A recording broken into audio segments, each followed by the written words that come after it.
I am joined by some beautiful, fresh new characters ready to explore. We are going to be coming live to you from Narendra Station very shortly, but coming to you live from many streams this week. I hear. Anita, how are you doing? I am doing well. Yes, this is going to be the first of 4 Star Trek Adventures games that I am playing or GMing in this week. So later tonight, if you are a member of the companion tier or higher on the Streampunks Coffee account, you have access to their private Discord game, where I will be playing a counselor who is stuck in a bunch of time shenanigans. It's run by the Noir Enigma. It's myself and Sam Delev playing some Star Trek Adventures for the Streampunks folks over there. And then Thursdays, I'm on Cybernation Uncensored for another Star Trek game. That's the finale of Flight Beyond the Veil. And then Fridays, of course, my own The Lost Frontier, which is still a very fun time. I'm very excited to get back into it. Beautiful. Do you know what they're up to on your Frontiers game this week? So the Lost Frontier, well, they are about to start chasing down a Section 31 agent that has stolen a bunch of vital information about a rogue AI friend of theirs. So they're doomed. I mean, they're going to do fine. They're going to be great.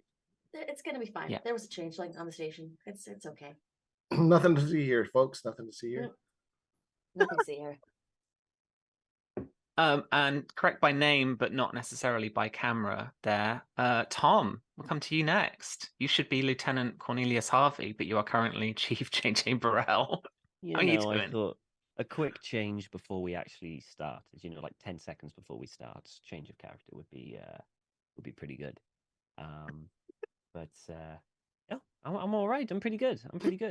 I love it. We're fixing him. Yep, there we go. Live You're in. This is. The Starfleet engineering at hard at work. Q just makes it happen. Yeah. Yeah, Q. We got Q working background. This is great. Just moving the old cars around. Yeah. But I haven't really been doing too much since the last time I was on here. No, not really. Just working. You know what it is. Yeah. Just working. So this is nice relaxation for myself here.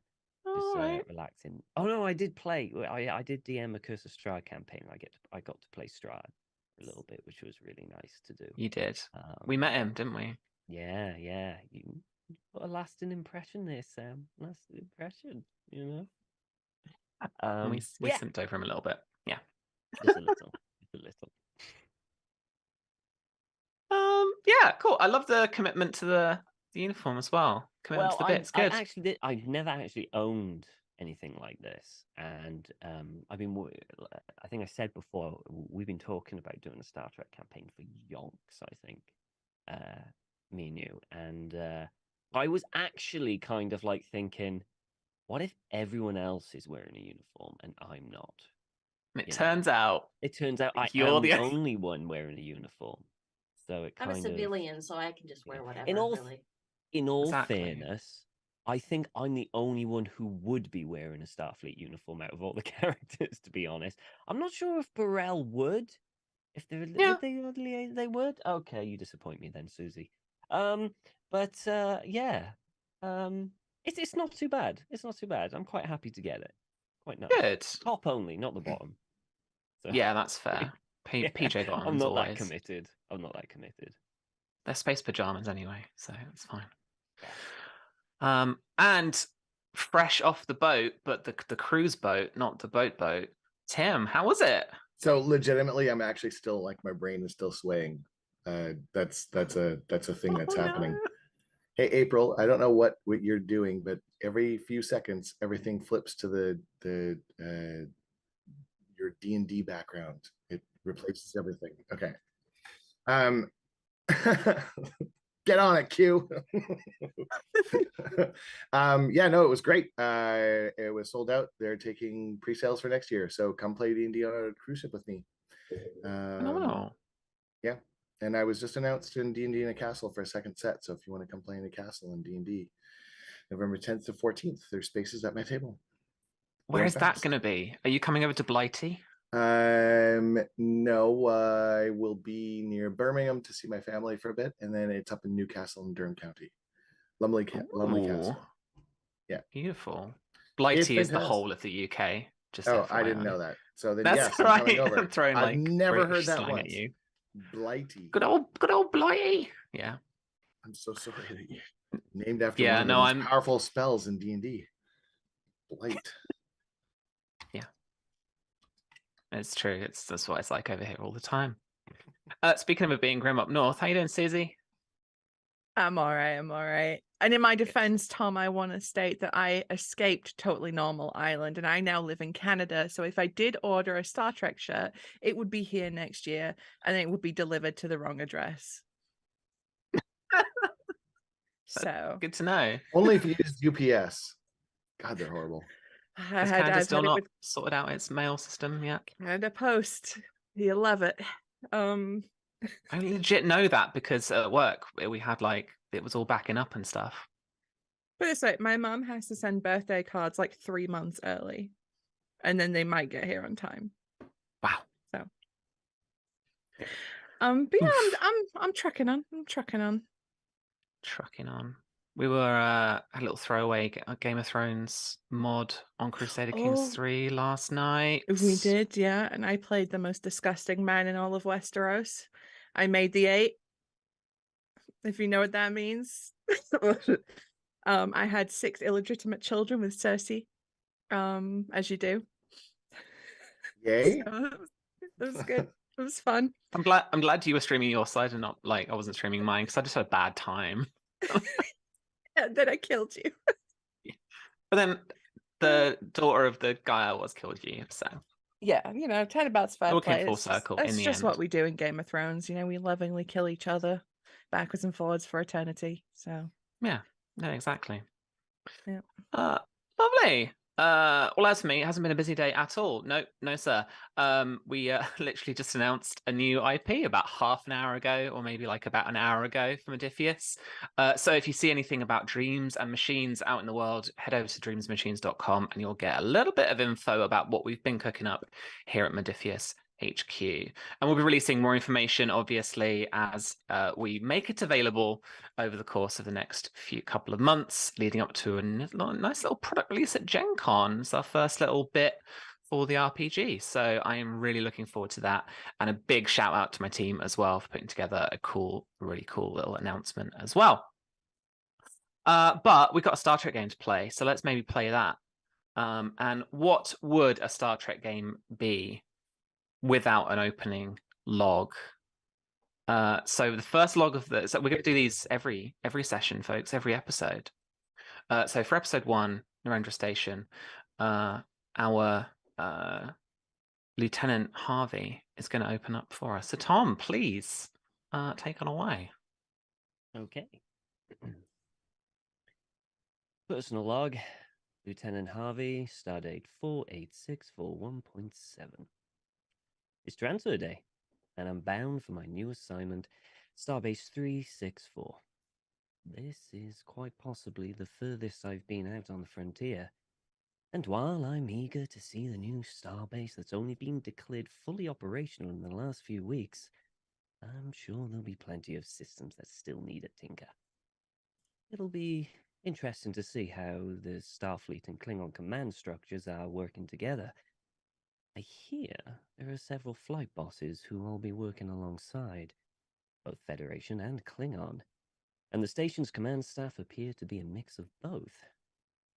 My gut already tells me this isn't going to be a normal assignment.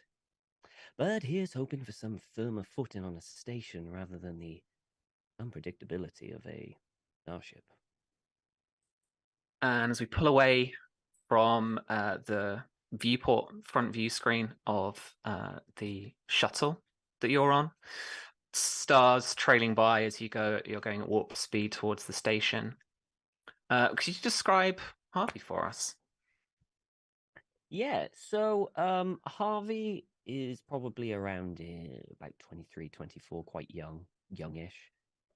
He has short blonde combed hair to one side, He's got quite a bit of a round face as well. Like he suffers from baby face. You know, when you get some people when they shave and they just immediately turn into, you know, like an 8-year-old. He's about average height, average build, not particularly, you know, it doesn't really stand out at all. And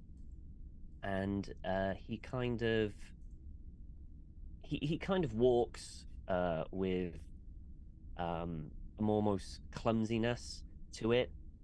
It's almost like he slouches a little bit, possibly from most of his times being in Jeffrey's tubes and stuff like that. Yeah, he walks with a little bit of a slouch. All right. Well, so currently sat waiting for the shuttle to make its rendezvous to Narendra Station. There are several other passengers around you, both Starfleet and a couple of civilian as well, but you're in a Starfleet shuttle. And you can see ahead of you, obviously, there's the pilot and co-pilot, 2 con officers. One a lieutenant commander and another an ensign who's on navigation duty. And as they're proceeding through at a kind of cruising warp factor, there's suddenly a shudder in the shuttle, and everyone's just nudged, not thrown from their chairs or anything like that. But you can tell there's definitely something that's gone a little bit haywire with the shuttle.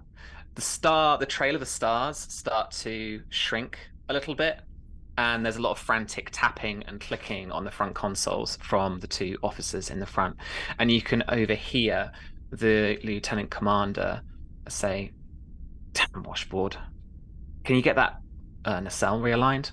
And the ensign's working really hard trying to get the computer to do stuff, and they're keeping hushed tones, trying not to worry the passengers or anything. But you've definitely gone down a couple of warp factors, and now the lieutenant commander's kind of cursing, saying that they're not going to make the rendezvous, and that the ops officer is not going to be pleased. So Harvey will kind of sit back in his chair and look at everyone else to see their reaction. To kind of, because you said you had a few civilians in there as well, right? Definitely. So that there's like a nervous Bolian man who's sat just behind you to the right, who's kind of looking up, and you kind of just lock eyes briefly as he's looking around. He's very concerned, but the shuttle is still proceeding fine. Just at a slower speed. Okay, so Harvey will give somewhat like a reassuring smile, just a nice little smile, and then he'll get up and head towards the front of the shuttle. Can the Bolian be the barber? His name is Cram. Yeah. New barber. Yeah. You've stolen the Enterprise barber. No, that's Mott. This is Cram, his cousin. Oh, yeah, sure thing. I'll make a note of that. We've got to populate this station. Yes. Yeah. Good idea. Yeah. And he will head towards the front of the shuttle. Right. And he'll say, sorry to disturb. Is everything okay? I just felt it slow down a little bit. The lieutenant commander turns around to you, and she's got quite a stern expression on her face, and she says, "Yes, it's fine, Lieutenant. Thank you. You can go and sit down." But there's something that in what she says that kind of betrays, her unease at what's happened. And there's oh yeah, go on. Can I get a quick glimpse at the console to see if there's any, warning signs or thing that I could quickly gauge, just a quick glance, that what might be wrong?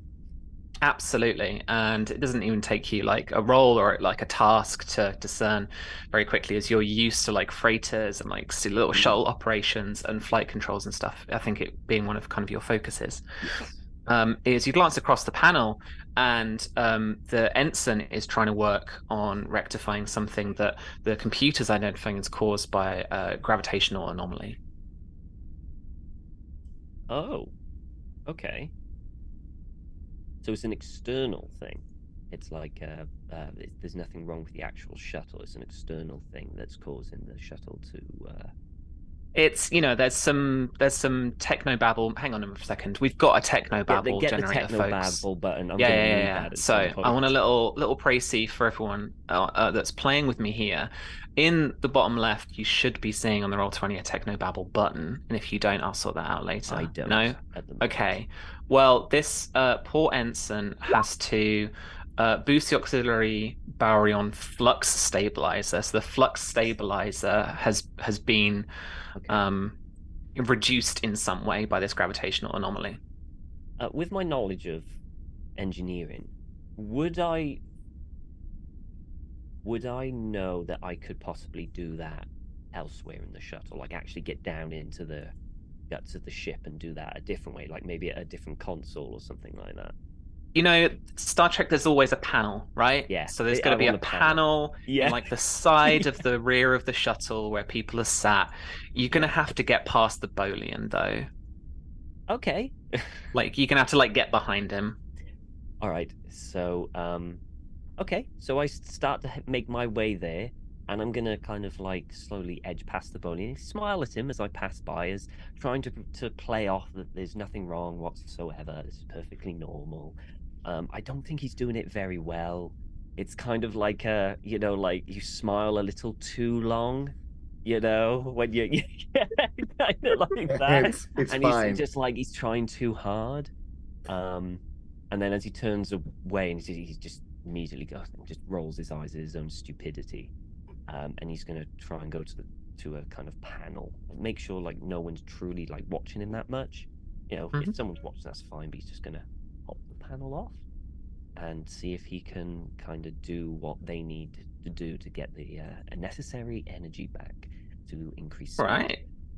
Absolutely. Okay, so first roll of the game here for me, Tom. Now, let me do a little bit of an explainer. So the 220 system is all about rolling pools of 20-sided dice. Rolling low is better, so you want to roll low.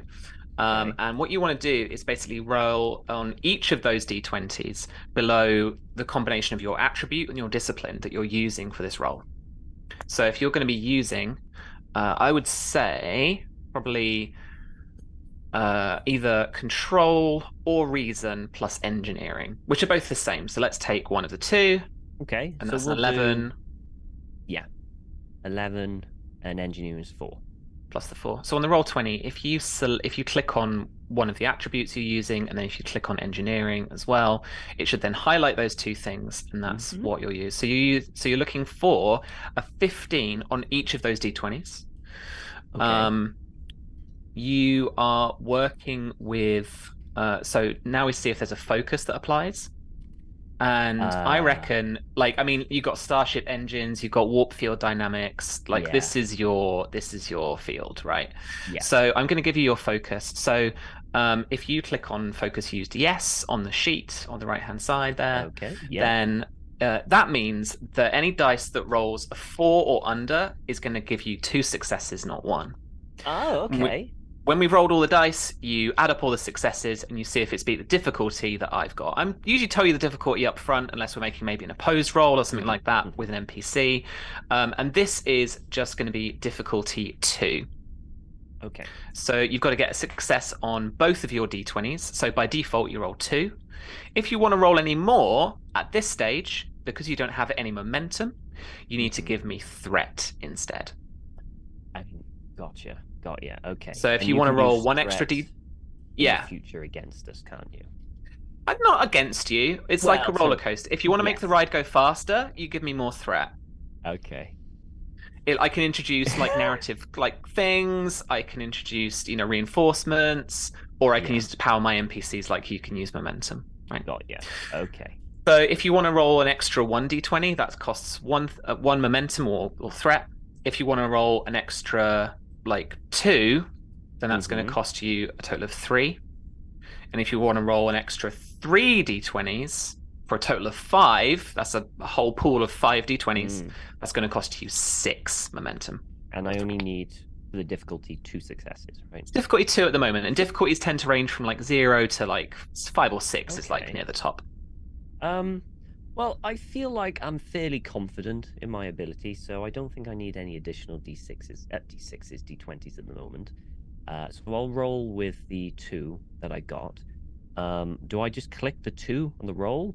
Or the Yes, on the actual- task roll there, you can click the 2, and then if you click the little, oh no, click it little again. Sorry, com there you go. badge? You selected it now. Yeah. And then the com badge, yeah? Click the com badge. Let's see what you get. Oh, no successes on either of those dice. Man. So this is Fascinating. maybe I not a rolled problem 2 that 17s. you can fix.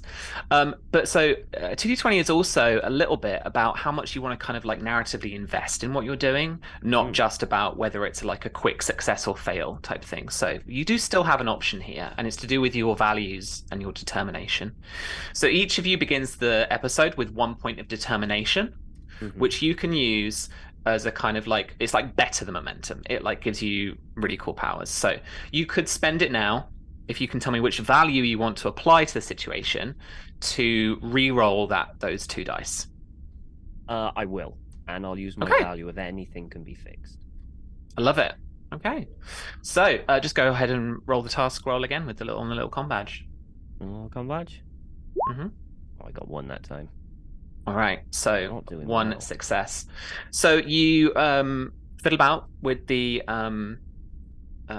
panel that you've got open, some of the conduits and stuff like that. Unfortunately, the baryon flux stabilizer is just that little bit too deep. You would need to like exit the shuttle, and you're not going to be doing any kind of like EVA activities at warp. While at warp. So yeah. So it's unfortunately not fixable. The Lieutenant Commander is kind of, as you suddenly become aware, is hovering above you, and she says, "Lieutenant." Oh yeah. Sorry, I just saw something in the. Sorry, and I'll put it back up on the thing, and then I'll sheepishly and sit back down. And as I go through the Bolian, past the Bolian, I'll just shrug. And the Lieutenant Commander taking her seat down again. She's kind of mumbling under her breath. Operator's going to have my guts for gach. And we head back to the station, where we meet a Andorian ambassador, standing at the one of the docking bay doors, one of the passenger bay doors. Imagine that, like not quite the Cardassian design like DS9, but one of the kind of like larger doors that would take passengers on board from one of the docking ports on the docking ring of the station. You are waiting for your Klingon counterpart to arrive on the station, and both Admiral Hebert and General Kargan have decided that you would be the best person to greet the Klingon party. One of the Klingon cruisers, the D7 cruisers or whatever it was, with the kind of really long necks and the little bulbous head on the end, has actually docked at this port. And now, as the bay doors swish open in front of you, you see a huge entourage of, I guess the only word is regal-like Klingons, bedecked in very fancy kind of dress uniform battle armor. Several guards step out into the large corridor in front of you. They flank kind of to the left and to the right, and they reveal an entourage of a Klingon family. And they've got accented green as opposed to like red, but you can imagine like, you know, like Worf's wedding outfit, right? But in like these beautiful kind of green leathers as well, and different dyes and such like that. And at the center of this entourage, an older Klingon woman steps forward, and she reaches out a hand to grasp your wrist. Okay, I reach my hand out. And she says, "Come on." Oh gosh, Do I understand? So I'm trying to decide if my character actually speaks Klingon or thinks he speaks Klingon. I think he thinks he speaks Klingon. So he's going to make. Can I make a roll to see if he actually does this well? Okay. Yeah, so, absolutely. Yeah. So if nothing else, we'll generate some momentum. So I'm gonna. If it's okay with you, I'm gonna use daring and con. I think. I Or love that. Command maybe. Command's good as well. Yeah. Okay, Con yeah. for procedure and stuff, I'll take that if you want to use that. But command is also good if you want to be kind of commanding about the situation. I'll try and flavor it to whichever you want to pick. Yeah. We're gonna try daring and command. Not my best roll, not my worst. All right, let's see. All right. One. I got one. One success. And I think you needed one success. Yeah, I think it was, you know, All right. this introduction and this kind of greeting, there's some formality to it. And the Kpla is just the beginning. And there's a certain kind of like, with these great houses, there's a certain kind of etiquette, a strange Klingon etiquette to kind of work around and like work through. And so you managed to exchange the formalities. And did I know in advance that their house would have like green trim? Mm-hmm. Okay, so I made sure that I wore my outfit had like a green trim that would match. Beautiful. Like that would counter, or maybe a purple one, so I would counter. So it would like go together, like that contrasting. Yeah, we'll do purple. That way, it's got that contrasting color scheme. But yeah, nice. And she introduces herself. I am Ambassador Yang Ortog at the station service. And you? I'm honored to be in your presence, Ambassador. You are Ambassador Oshron Chokras. Did I say that right? Chokras. Chokras. It is an honor to meet you. The honor is mine, Madam Ambassador. Well, is this to be our new home? Please take us and show us the, what would you say? The sights? The sights, yes. Let's see the sights. And she kind of looks around to like her entourage, who are like some of the guys, particularly some of the younger warriors, are kind of like laughing to themselves a little bit, like, and particularly around the docking area here, some of this interior architecture isn't quite kind of the Klingon construction that quite a fair amount of the station is internally. While it looks like a Starfleet state or a Federation outpost externally, it's got a lot of Klingon interior design, at least. And so you can see there's a bit of disappointment on her face as she looks around, and she's kind of expecting a little bit more. As in, like, she's expecting more Klingon or more Federation, or can I make a roll to figure out which?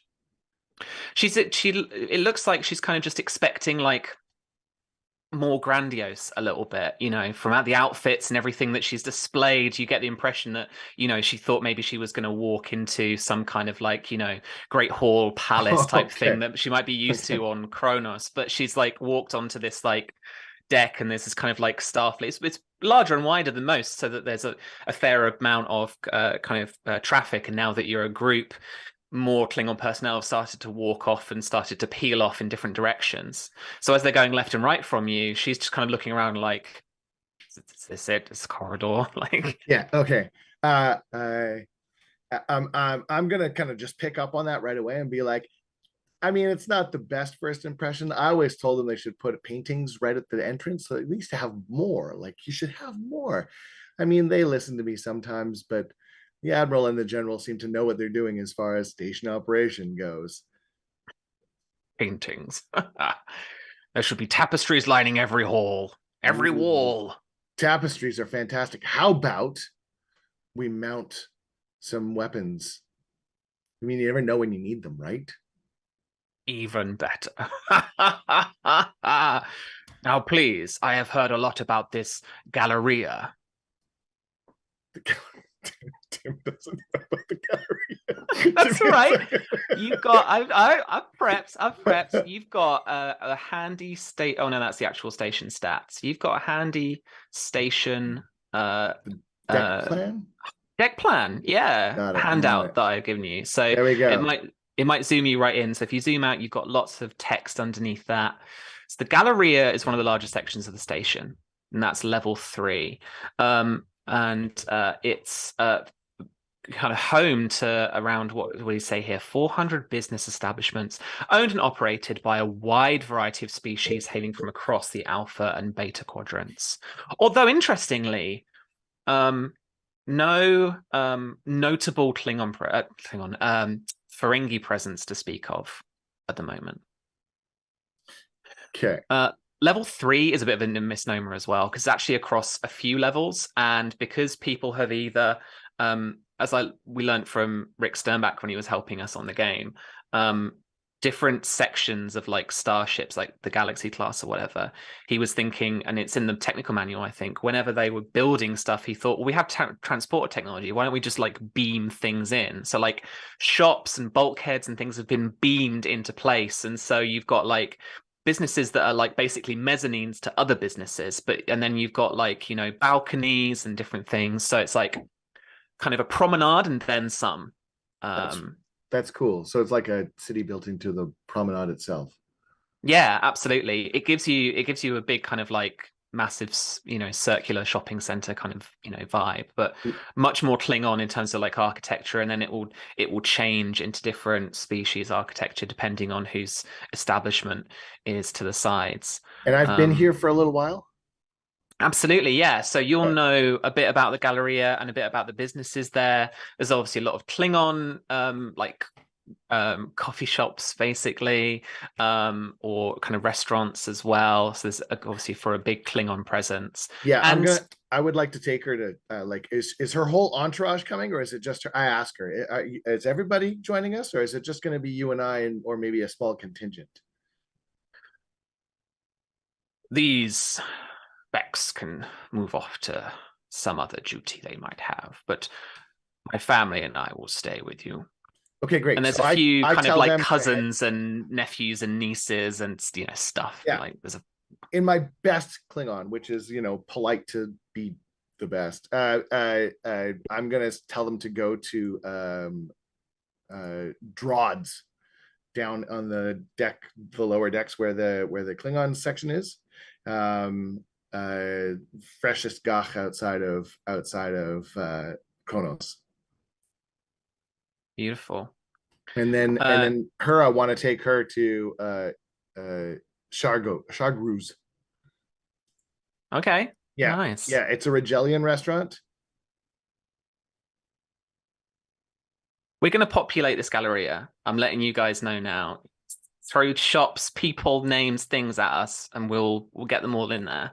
I'm really interested in this. Rigelian restaurant. Yeah. Serving seafood, I guess? Ooh, yeah. Because they're the turtle people, right? Rigelians? I think so. They always had the interesting turtle people. I think they're like evolved from turtles or something. Even better. Then yes, seafood. Best surfing. I go off on a surfing tangent with the Ambassador as we're walking. In fact, I don't stop talking. I'm an Andorian who hates winter. So anything summer related, coastal, tropical, ocean, sign me up. I'm sure that I invite her to join me in a holodeck at some point. A little holo suite. So I'd please can you roll for me presence and command and apply your surfing focus as you're like espousing how awesome surfing is to her.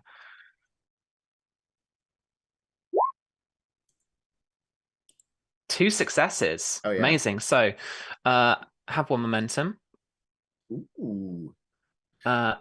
And she's really interested in surfing, in like what this is. She's heard about it, and she's like secretly always wanted to try, but you know, she's getting a bit older now. Although for Klingons that doesn't matter a huge amount, like they're fighting fit for ages and ages and ages. And so, you know, she'll take you up on that holosuite venture, that little holosuite date one time. Can I use the momentum I just got to gather information? Absolutely, yeah. What would you like to know about her or her entourage? I would like to figure out if she's pleased about being here, or if she's like here because she's been kind of like moved to backspace. Like I know that I'm kind of like just give him a job, get him out of Federation territory. He's here, let him do his thing. But what's her like? I want to try and figure out what's her vibe. Is she happy to be here? Is she like, God damn it, I have to be here? She seems eager to be here, eager to learn about the station. And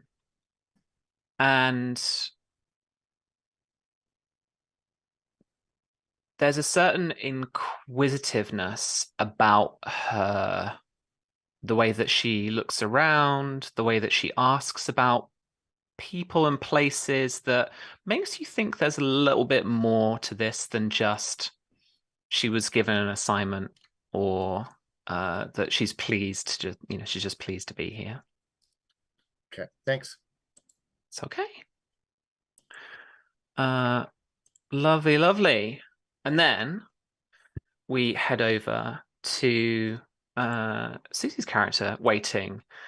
This time in one of the larger like cargo bay, like shuttle bay things. So probably behind you through a viewing panel through a window, you can see the kind of like hollow part of the station where there are a few freighters docked. Smaller ships can enter here, and there's lots of like worker bees and little shuttle pods moving around. There's probably a couple of dudes in like floating around as there's a vacuum outside.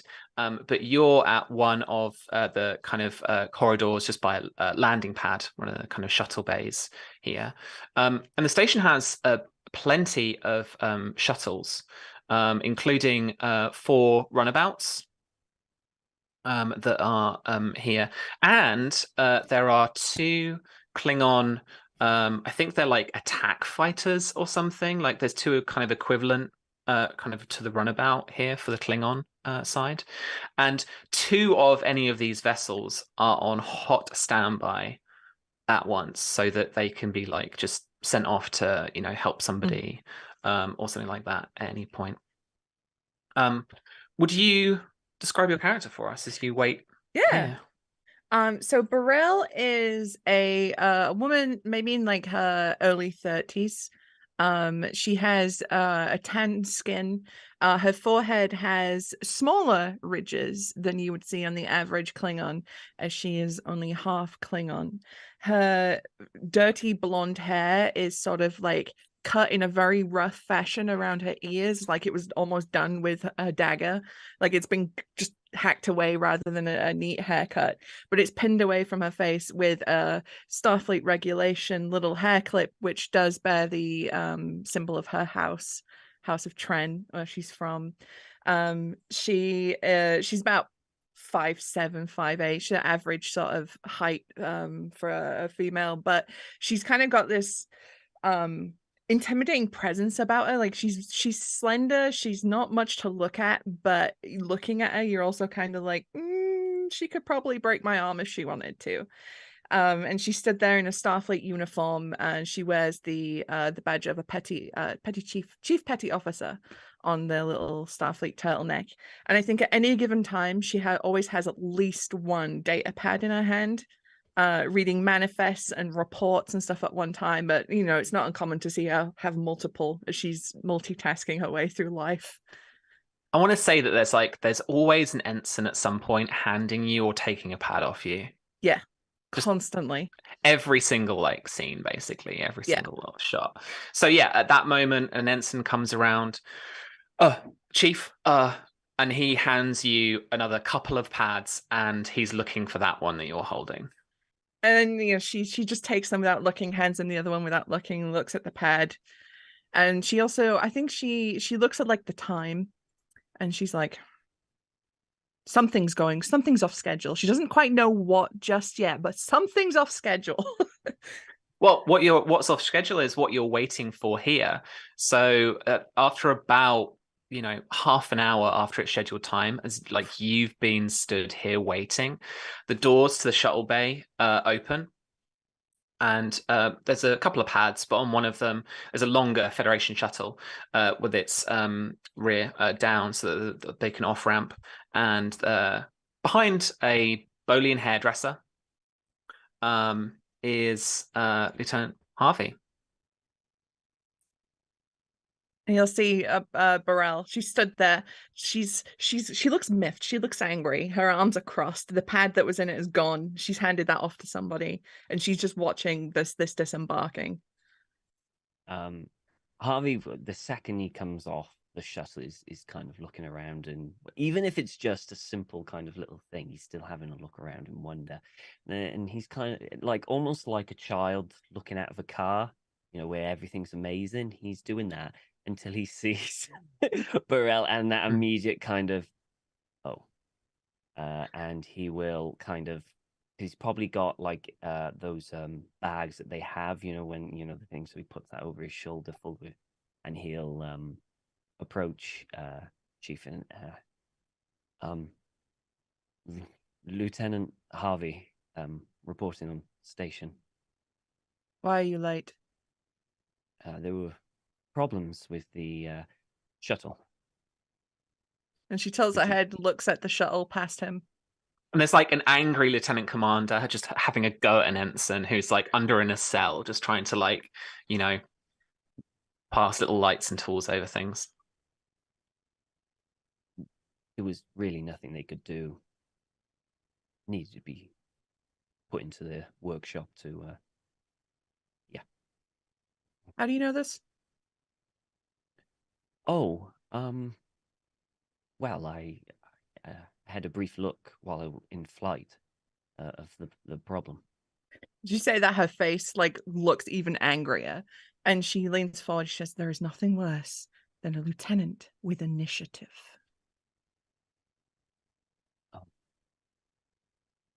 I don't understand. Harvey, on my station, you don't so much as sneeze without asking my permission. Do you understand? Yes, sir. Good. And a Denobulan woman walks up behind the chief here, and she says, "Oh, I didn't know it was your station. Okay." And Burrell just sort of like rolls her eyes. And she looks over at the new lieutenant and she says, "Master Chief Petty Officer TN, you'll be reporting to me." Oh, there is a visible relief on his face. Like, oh, nice to meet you. Yeah, likewise. It's not often we get deigned to be in your presence, Chief. Well, when a shuttle is half an hour late, I need to know why. It's probably the washboard. Was it the washboard? And she points to you, Harvey. It was the washboard. You saying that like you... Did they not brief you? I haven't. No. Are they still not... And now she's looking at Burrell. Are they still not briefing officers about the... Okay. You know what it's like. She points out the window and she says, "There's a few things about the Expanse you're going to need to know.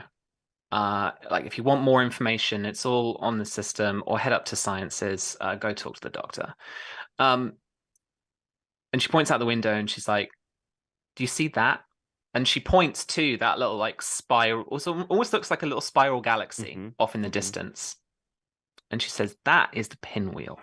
And that's been giving ships jip since they arrived here." Oh, do they know why? 2 massive red giant stars orbiting each other. And she's got like that wide-eyed like excitement. Oh. Their outer photospheres like seem to like merge. And that's where the burst of like fusion can occur. And it's pushing, it's basically like a constant nova. Right. Oh, does that affect any of the systems on the station? I mean, are there any protections in the station to stop interference, or? We're far enough out that we're not so bad. And then she just kind of leans over to Burrell, and it's like, "You did go to the academy, right? Okay, cool." yeah, I mean, you just got to watch out for some radiation storms if you're ever heading through a runabout into the vicinity, and you just got to like double down on the deflectors and just make sure you're okay. But otherwise, it's usually fine. It's the washboard you've got to watch out for. The entire expanse, basically like this wave machine. You ever been to Risa with the wave machines? I haven't. No. You know the parks in like the center of the planet where they have the wave machines. I've never been to a. Okay. No. Anyway, so gravitational waves, right? understand Gravimetric that. subspace distortions all the way through the expanse. We've got no idea what's going on. And again, she's got that weird, like, Xenobulan excitement.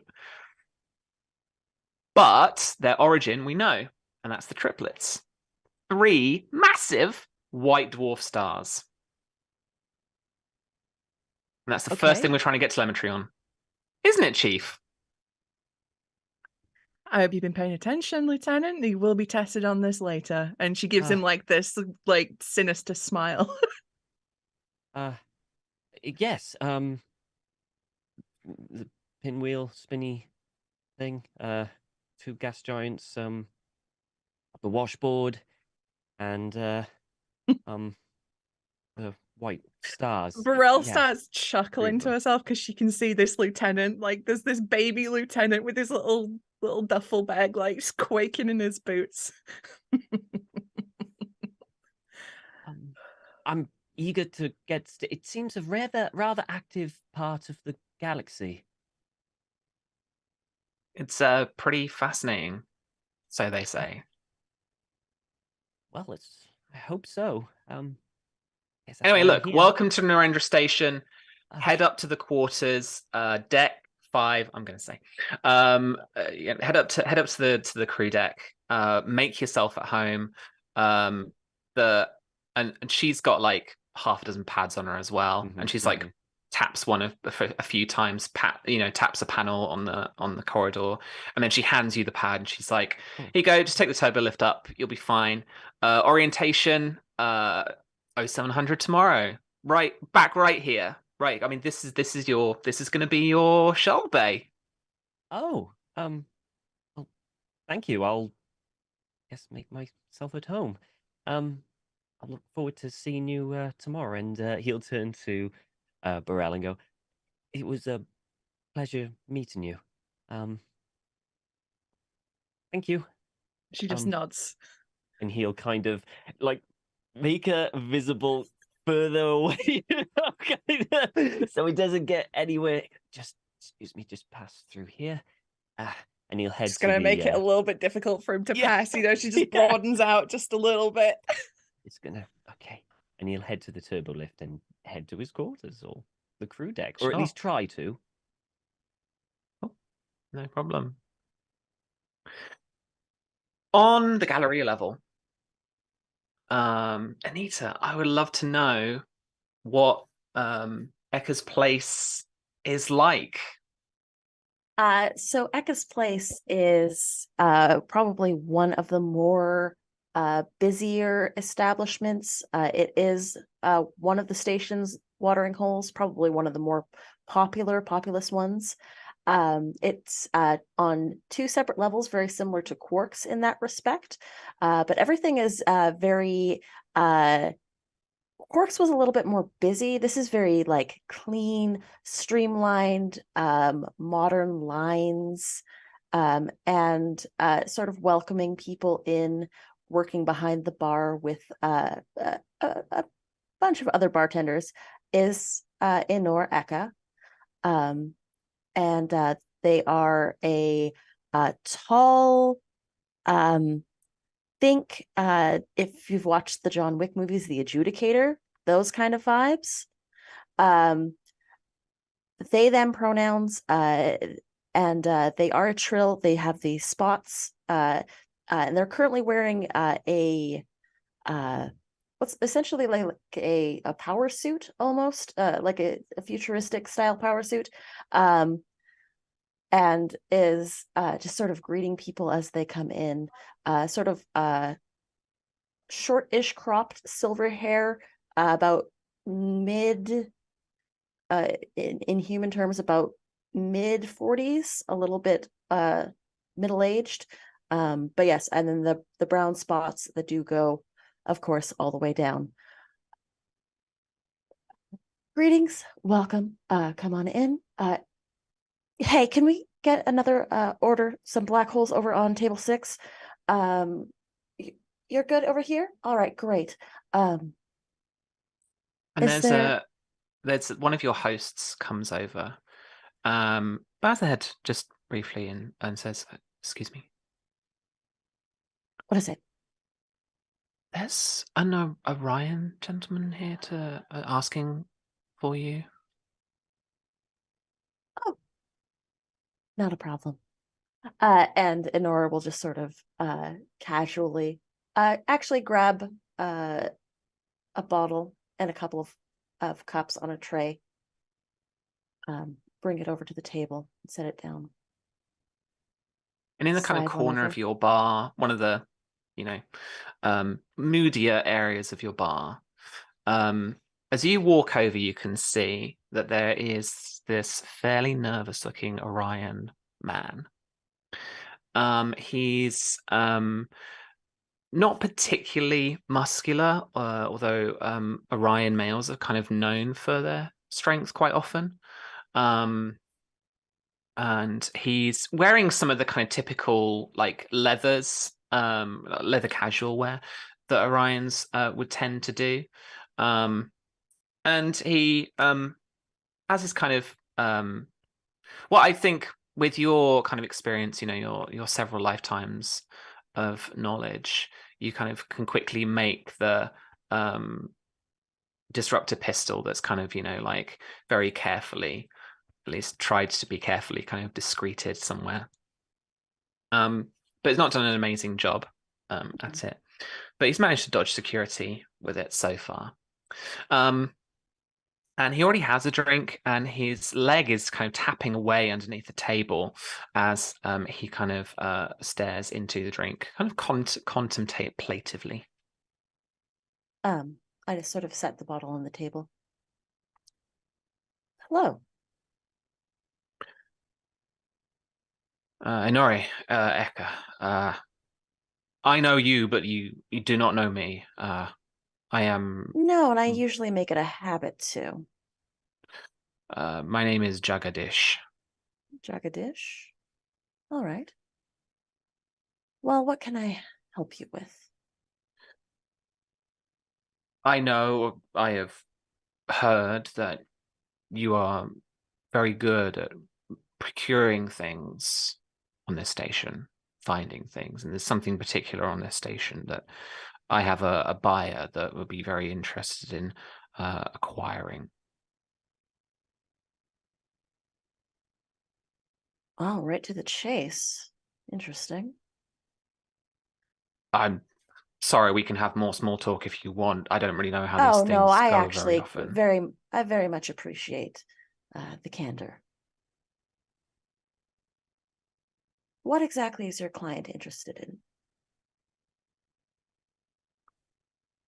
He motions for you to take a seat. Nora's going to sit down, pour one of the glasses for themselves.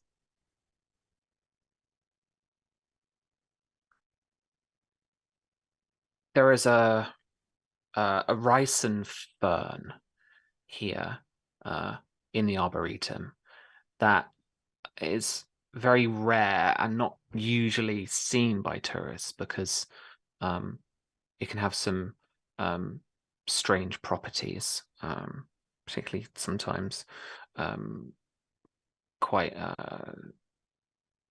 bad properties, medically speaking. And so as it's so rare and probably tucked away in some of the more regulated parts of the Arboretum, I was looking for your help to arrange to get there at least, so that I can avoid Starfleet security. You're going to try and steal a plant from the Arboretum. Basically.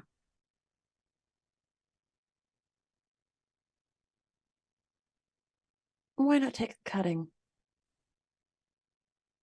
But that's what I need. It's the security around the area that I need help with. And the security's not necessarily an issue. People don't usually spend too terribly much time watching plants under lock and key. But I can make sure that the cameras aren't pointed in the right direction at the wrong time. I can pay, of course. I don't know what your rates are like.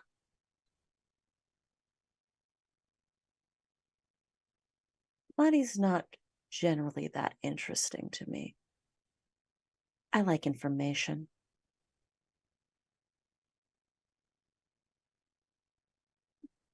Maybe, what exactly is your client interested in this plant? He folds his arms and leans back and he says, I can't quite say. And why don't we make this a roll? Why don't we make this some Absolutely. little negotiation thing I going would love on? to. Okay. So I'm going Uh, to start this off. So it's going to be an opposed check. So we're going to with the social conflict side of things, going to select a couple of obviously attributes and disciplines and roll off against each other. So if I go first, I can let you know what I'm upping the ante to, and then you can decide whether to spend momentum or add to threat to gain some more dice or something like that. So sounds good. this is going to be a presence and going to be a for him medicine check. And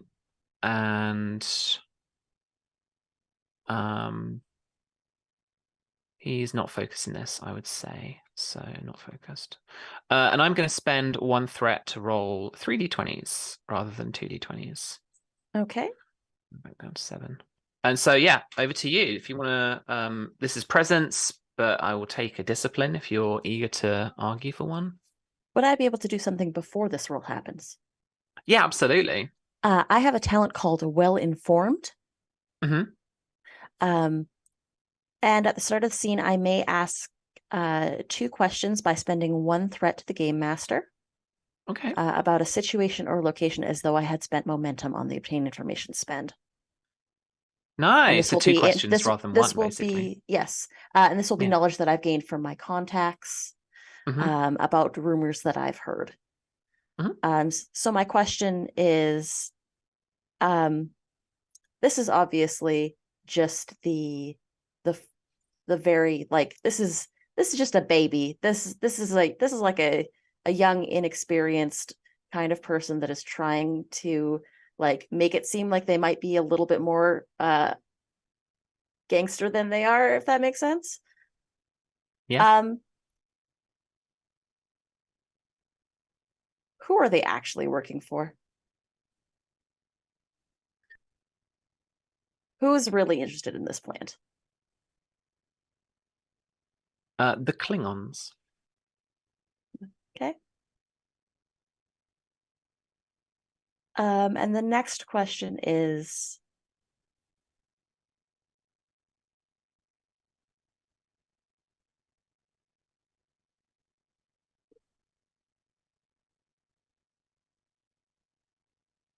have others been interested in this plant before?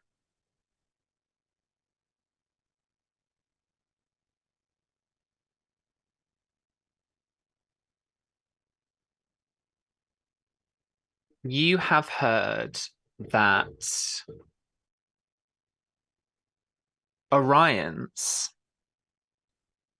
males have been interested in this plant as well, but that their research using that plant did not bear the right results for them. Okay. So you get the impression that there's like, this is arguably, if you were not so well informed, kind of a good cover story. Okay.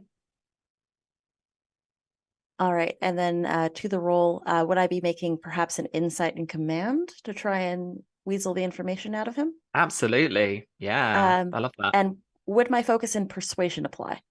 Absolutely. Yeah. Did you want to roll? So I'm rolling 3d20s. Did you want to spend a momentum or add to any threat to roll any more in your pool? Or did you want to spend your determination now to add a dice that's already rolled a 1 and given you 2 successes? You know what? It's the first episode. Let's use a point of determination to get that extra that single 1. Keep your eyes and ears open is the value that I'm invoking. I love that. That's brilliant. Yeah. Okay. So we're going to add, so you're going to roll 2d20s and you're going to add 2 more successes to whatever you roll. And I'm going to roll my task as well for my 3d20s. So I rolled 2 successes. So you will need to roll 1 and you will have succeeded. So just hit this button. This one. And that little red 0 is a complication. Oh no. No, we knew it was going to happen eventually.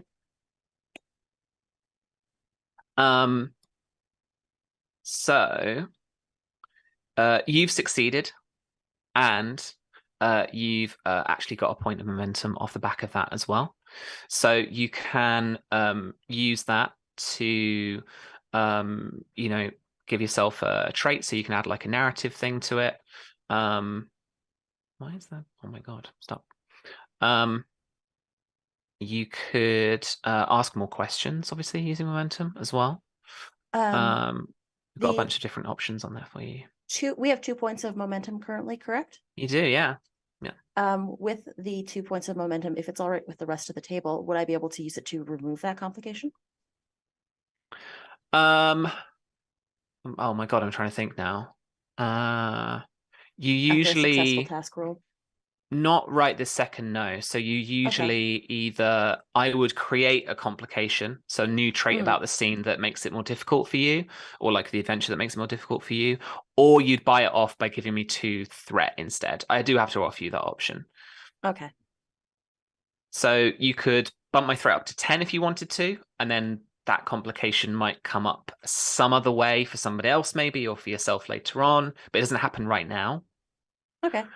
Or I can create a complication. I'm going to I'm just trying to think of the trait that I can add to the scene. This is Inore's first, like, this is their home turf. This is where they work. This person has come to their place of business. Would I be able to add the trait that Inore has like some kind of trump card that could be used against this individual? I'm not quite sure what exactly yet, though. I'm trying to think about it. I can give you that trump card if you want, actually. Sure. Yeah, absolutely. So with your knowledge, your contacts that obtain information that you use just before the task roll, telling you about what this was going on, the cover story about this plant being wanted by some Orion males to look into, that was of kind of like scientific interest to them, but their results didn't work. This is the guy who was originally interested in this plant. Jagadish is, now that you kind of recognize the name and recognize what's kind of going on, he has a value called "The Women Have Controlled Us Too Long." And he is a member of a movement who is looking to try and shake the control of these like Orion pheromones that Orion women have over their male counterparts. And he knows what he's looking for because he's used this plant before in his research, but it didn't work. So he's not been able to combat the pheromones with this plant. So with this new trait, I literally will call it "The Women Have Controlled Us Too Long." Okay. you know it, like, you know that he's been asked. He's probably been asked to obtain this plant by somebody because they know that, like, he's the person that looked into it the first time. To do this and create this this counter agent. Yeah. Listen, let's cut to the chase here, Jagadish. I know who you are and I know what you've been able to do.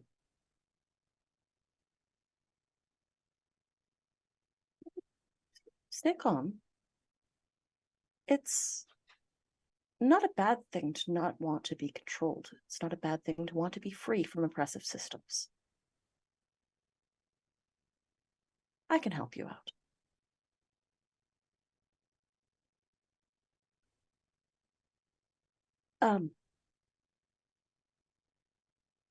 The fee is modest for my work, but it shouldn't put you too far out of pocket. What do you want to know? How far along is your research?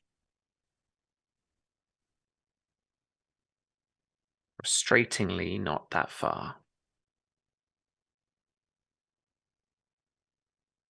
Well then, maybe I could also help you out with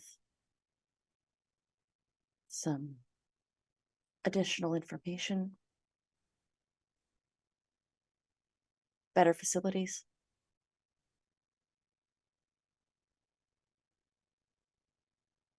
And what would I have to do?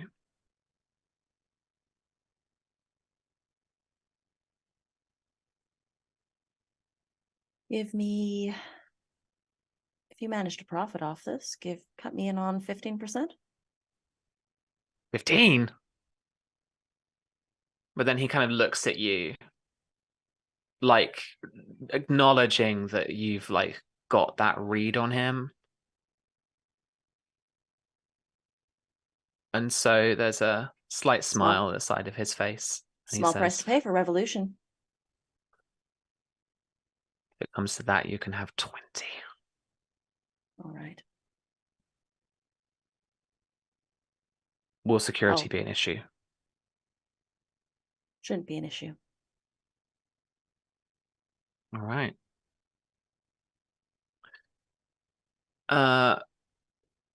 Later on, probably a day or so after we've got our new crew members aboard and our new Klingon ambassador, Burrell, you enter the you've been requested to actually one of the kind of like diplomatic, like boardroom style things.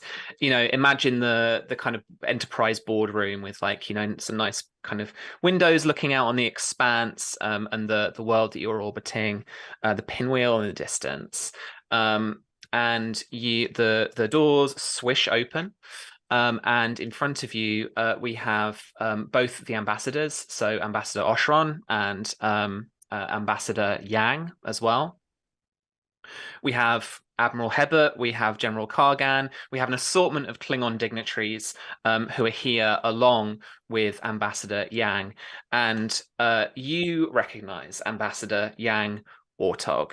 You see those greenhouse colors, and you kind of see her sigil as well on several parts of her vestments. And, you know, there's a momentary, like, sinking feeling, you know, like, after, just as you're, you know, trying to do the Starfleet thing, I guess. Yeah. So there's been, so for Tim as well, there's been some heated negotiation up until now about kind of how the Federation and the Klingon are handling the exploration of the Expanse. And Admiral Hebert has called in a couple more of her senior staff members because some of it will relate, obviously, to the operation of the station as well. I think for this occasion as well, because it's, you know, she would have been briefed that this is like a bit more diplomatic than your average. So come looking your best, right? You've got to come pristine. So she's got the pin with her sigil on it, but it's sort of pulled back a bit more, so you can see the scars across her face more, that she might have got when she killed the Autog the previous time. You can see her notched ear, where a dagger sort of like cut into her ear.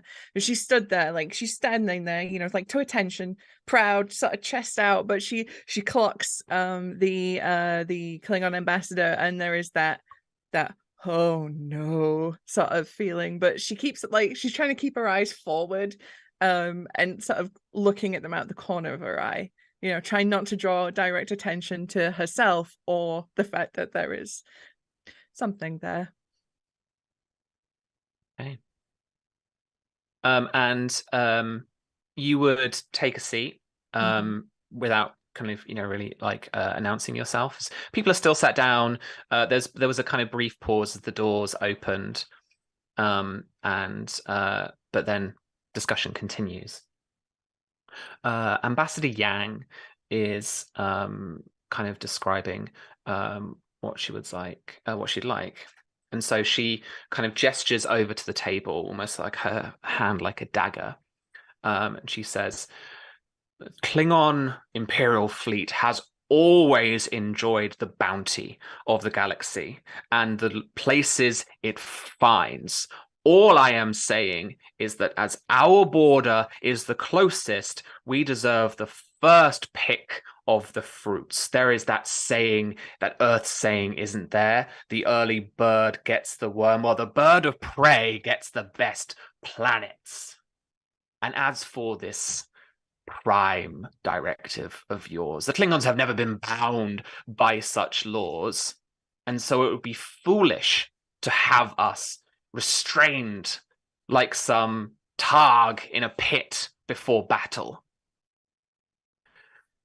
leashed so that we cannot engage with the beings on those planets, whether they are warp capable or not. Many a Klingon Empire citizen of now was at one time enjoyed meeting the Klingon Empire as they made contact. And like Admiral Herbert's just kind of like got her I need to roll. face in her hands. Like I need to roll. I need to roll yeah. presence and command to see if I don't start giggling when she says that. Okay. Difficulty 1. I'll use Xeno relations as a focus if I can. Beautiful. Yeah. Where my sound effects go? I need my little. Let's do astrometrics and see what happens. Well, I saw Eka's roll first. I was like, oh no, a complication. No. All right. So yeah, you managed to restrain yourself. I'm gonna give Burrell like an eye roll when she does it though. Yeah, Burrell sort of meets your gaze, and it's very hard to read her expression. She kind of looks like she's torn between kind of agreeing with the Klingon sentiment, but also being like, oh no, wait a minute, I have to be a Starfleet. Can I bring up that, like the longer the peace is maintained, Ambassador, the stronger our relationship becomes, and simply saying that because you're closest, and then he kind of like flips a button on a map and it shows that there's actually a stretch of Federation territory that wraps up and around Klingon territory that's actually like adjacent to the Shackleton Expanse. And I just say, isn't always the best way to go, because sometimes it doesn't really mean much. I think, in fact, what a better way to do it, and I just kind of like lean into the fact that she's wrong without saying she's wrong. I think, in fact, the best way to approach this would be to do it maybe jointly. We could joint staff. We could share ship staffs if we wish. But in the meantime, if you simply go in and take what you need for the Klingon Empire, you're not going to get very far. Quite simply, we need to be able to share the resources found in the Expanse, or this ends now, and I don't think either one of us want that. Please, Ambassador, do not take me a fool. I know there are, and she looks to Hebert now. Okay. There are directives for you out here, are there not, Ambassador? To not only find allies, but find resources. Of course. Resources that you need for the rest of your planets. That's never Under that's your never been flag. in debate, but you don't just go in and take them. What is taking if not turning up to a planet and mining it? With permission, yes. That is absolutely what it is. And she just kind of looks miffed and kind of disgusted, kind of at that, basically. Peace. Yeah. Yeah. I'd love to make this like a social persuasion roll, social conflict roll. So again, we'll do a little opposed ones. Yeah. Tim, you and me facing off. And Susie, if you want to assist, you have an opportunity to do so. Yeah. Yeah. Yeah. Which side are you going to assist? I don't know, because right now Burrell has that worst person in the world has made a very good point sort of vibe towards Ambassador Yang. What if you do a D20 and give it like, or even a percentile? All right. Let Tell the you what. dice decide. I will roll a d6. Evens, I side with Starfleet. Odds, I side with the Klingons. Nice. Even Starfleet with a 6. Okay. The D6 is spoken. I also, she's my mortal enemy. It's fine. It'll be I fine. won't agree with her anyway, even No. on principle. All right. So, how would you like to assist? What's your argument? What's your Starfleet argument? I think she would put forward, and she would say, if I may, the Starfleet code of peace and cooperation may seem weak and pathetic from the outside. And she's sort of like, she's leaning into the Klingon thing a little bit, like hair comes back from, so you see the ridges a bit more on her forehead. But there is something to be gained in not having to fight a battle on all sides. If we take on these Starfleet ideals somewhat, then we can save our resources for where the battle truly matters. It's about resources, it's about economics, it's about more than just the immediate fight. Right. So, oh my God, I forgot. So, because it was a bit weird to do it in the introduction, but entering this scene, Yang Ortog starts with her own personal pool of 4 threat points. Oh my God. So I am going to spend 3 of them on adding 2 more dice to my pool. So I'm going to be rolling a presence and command roll. And I don't think Klingon politics is a focus she can use here, unfortunately. But she is going, so I don't have a focus here. So there's a little bit of advantage for you guys as well. But I'm going to be rolling 4 d20s. So I'm going to be rolling 4 d20s. So Susie, you're going to add, you're going to contribute 1 d20. Okay. And then Tim, you've got to get at least 1 success for Susie to add your successes to Tim's successes. Right. So Tim, by default, you'd be rolling 2 d20. But do you want to add any? We've got 2 momentum in the pool right here for yourself. Do you want to add any more to your dice roll? Oh yeah, I'll be using one of those momentum to give myself a 3rd dice. 3 dice, and Susie will basically make up to 4 dice. So cool. So we're down to 1, and then I'll add Yang's personal threat 1. All right, so let's roll. So Yang gets 2 successes. Okay. So could I argue for my role to use absolutely. security You can always as my argue. discipline? You can always argue for which attributes and disciplines you want to use, guys. Always, and we could just go back it up with cool story. Okay. Security. So security, Yeah. because of Burrell's background as an enlisted soldier, she has seen what the battle is like on the ground. She's aware of the logistics. She's probably run some in her time, so she knows just how thin resources get stretched when you're constantly visiting places. All right. I use my experience. Yeah, I love that. Absolutely love that. Cool. So yeah, security for sure. I think it's going to be presence, though. And Tim, I think probably presence again. If you're trying to persuade her, but you've got your. I mean, there are probably a couple of focuses for you that apply, right? Some diplomacy, some persuasion focuses, stuff like that. Yeah, I've got my negotiations for focuses, Perfect. and I'm gonna actually activate my I'm gonna activate my value making the best of the not best to give myself a Yeah. critical. Yeah, right off the bat. absolutely. So, yeah. I'm curious, can I tap into proud and honorable for As a this one? talent, or is that a value? It's a talent. Yeah, absolutely. Whenever I What does it attempt a read? task to resist being coerced into breaking a promise, betraying my allies, or otherwise acting dishonorably, I can reduce the difficulty by 1. And I feel like this is her trying to goad That's us. perfect. So I'd be Absolutely. breaking my Starfleet kind of code. So I'm going to reduce the difficulty down from whatever it was, down 1. Yeah. Absolutely.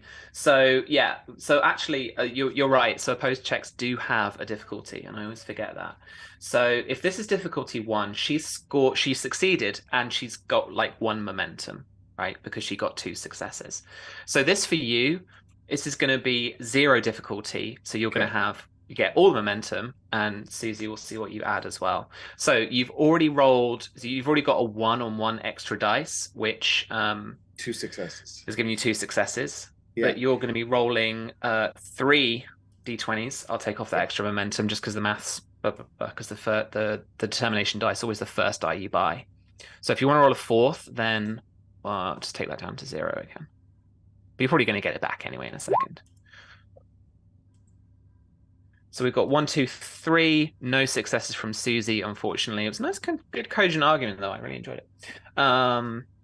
And so with 3 momentum against her 1 momentum, you have succeeded, and you get 2 momentum back.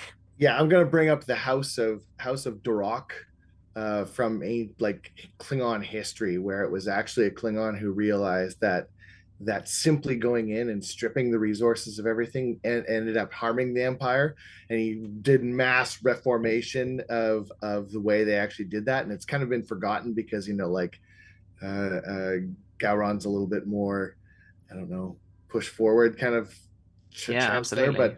but there was a time when they didn't actually do it this way, and it worked better for them. The Empire was powerful then. Yeah.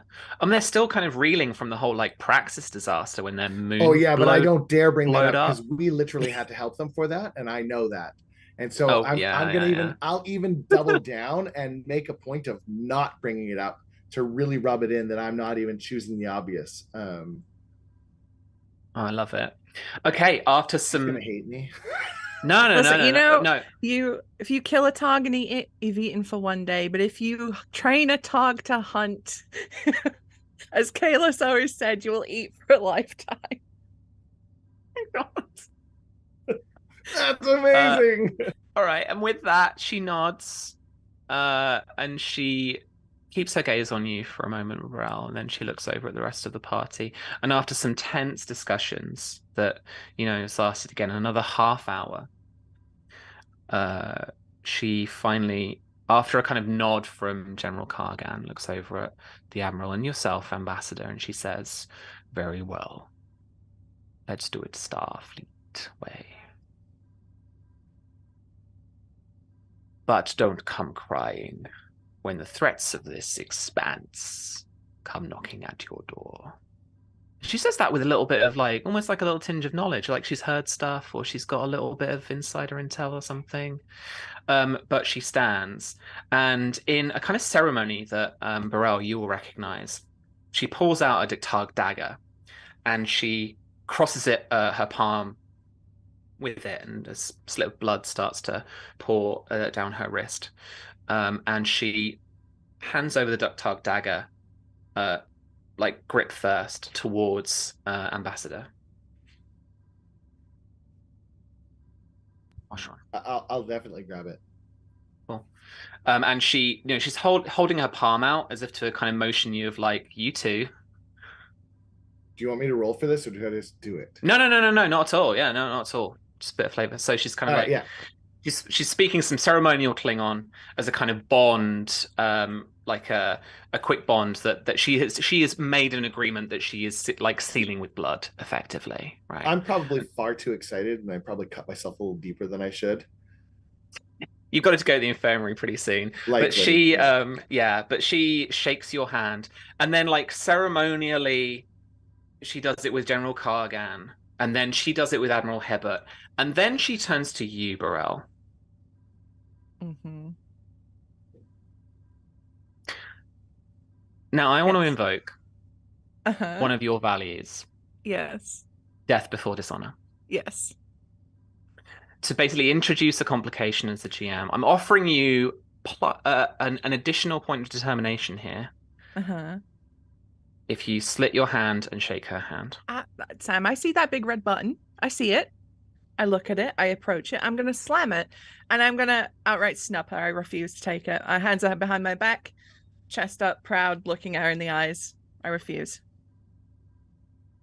Admiral Hebert's like...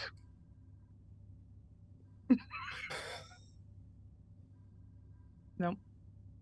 And Burrell doesn't break her gaze from the ambassador. She looks like so angry. And she looks over to General Kargan.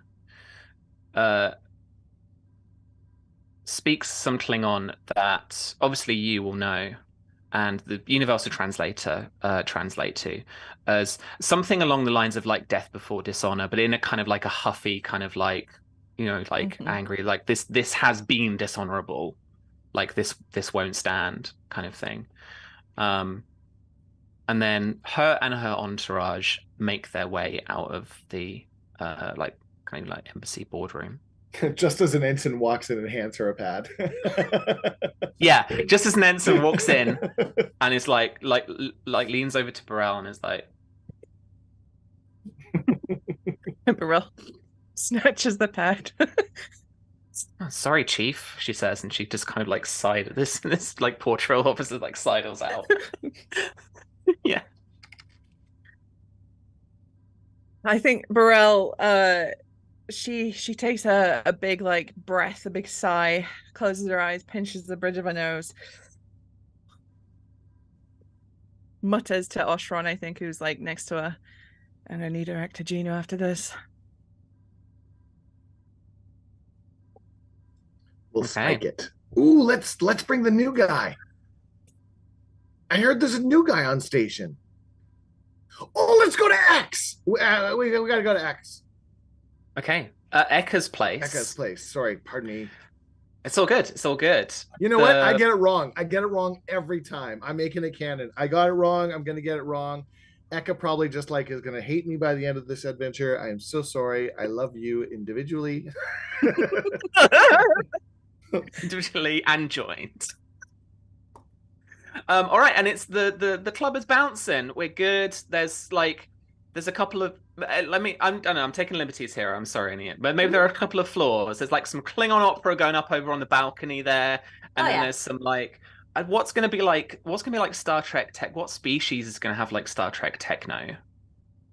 Is it gonna be like Andorian? Oh my god, it's the Breen.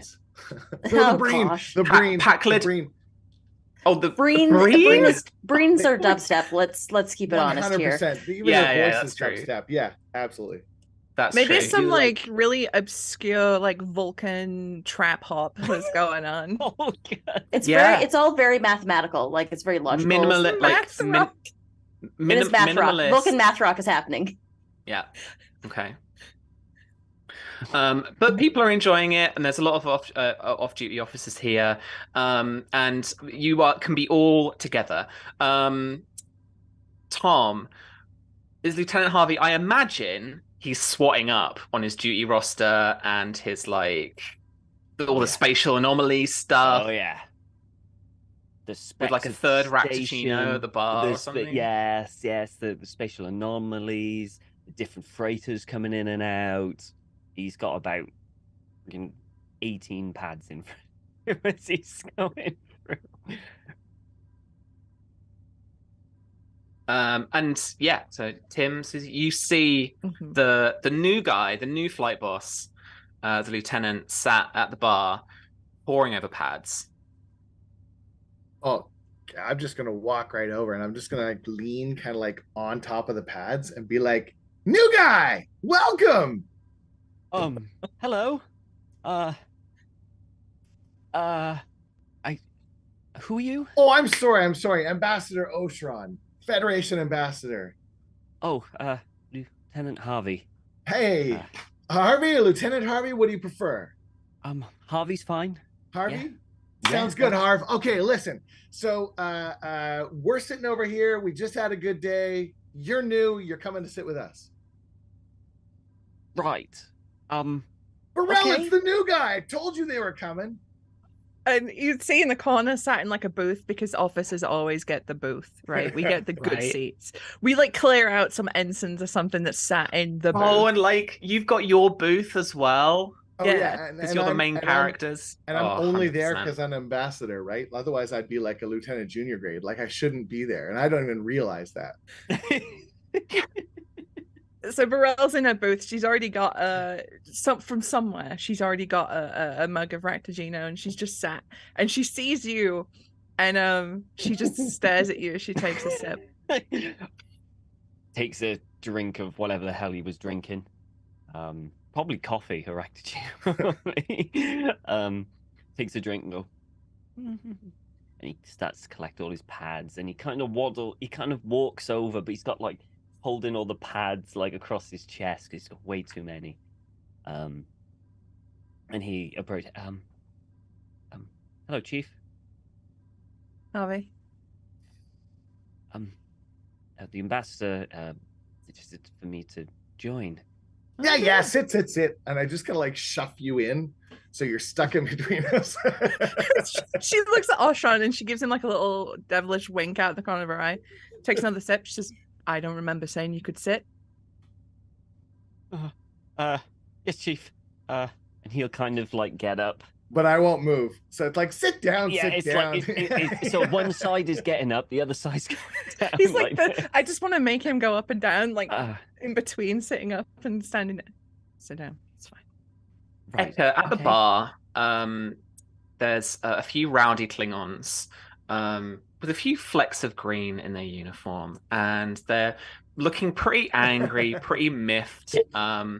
And they're kind of playing around with something a little bit, and then one of the men leans over and says, "That booth.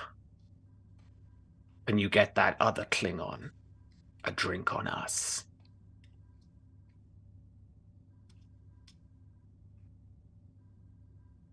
Blood wine? Of course.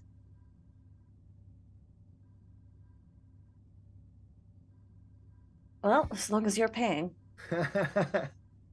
And I'll be bringing a mug of blood wine, as well as I probably know the ambassador's usual drink. Mm-hmm. Oh God, it's Just gonna before be like, you leave it's gonna be the- a mimosa. That's Nice. what I was thinking. I was Just gonna go mimosas all angle day for a long. Mai Tai myself, Yeah. but I'm not a rum fan, so definitely. Oh, mojito! It's got to be a mojito. it's a mojito. Yeah, then I Yeah. don't taste the rum. Then we're good. Yeah. Before you're able to actually kind of like leave the bar area, the Klingon who was ordering off you just goes, "Right," and then slams down in the blood wine a little garnish of this leaf that you kind of recognize as the fern that was being talked about the other day.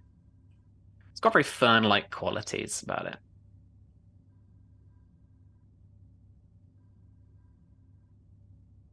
Is this some kind of joke?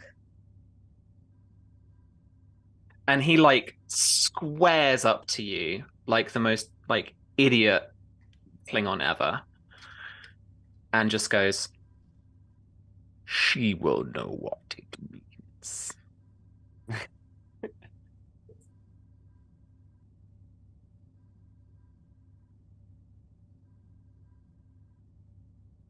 I pour the drink out.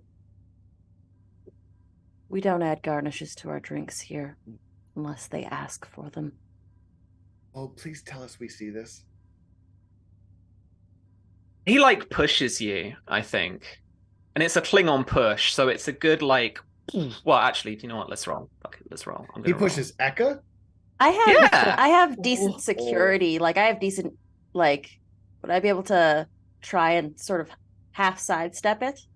Absolutely. So these like melees are opposed rolls, right? So difficulty Absolutely.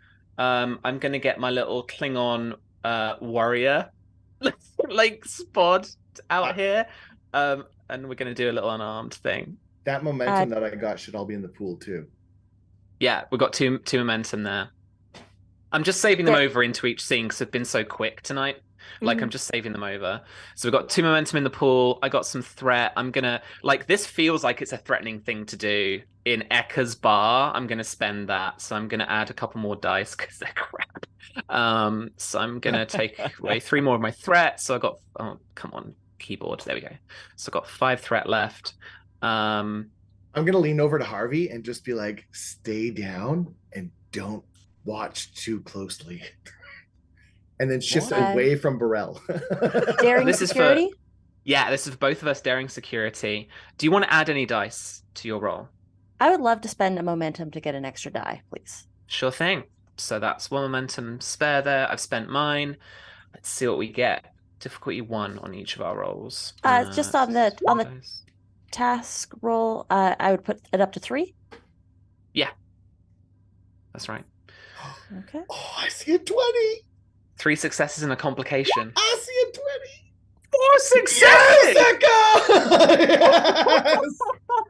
Yes! So, like, describe what happens, and you can introduce a complication if you want. Absolutely. So I think this Klingon tries to like do the shove, and I think Eka does a very quick grabs the wrist and pulls the momentum to push them against the bar, and say, again, we don't add garnishes unless they're asked for. Now, if you'll kindly leave my bar before I call station security. He, what complication do you want to introduce?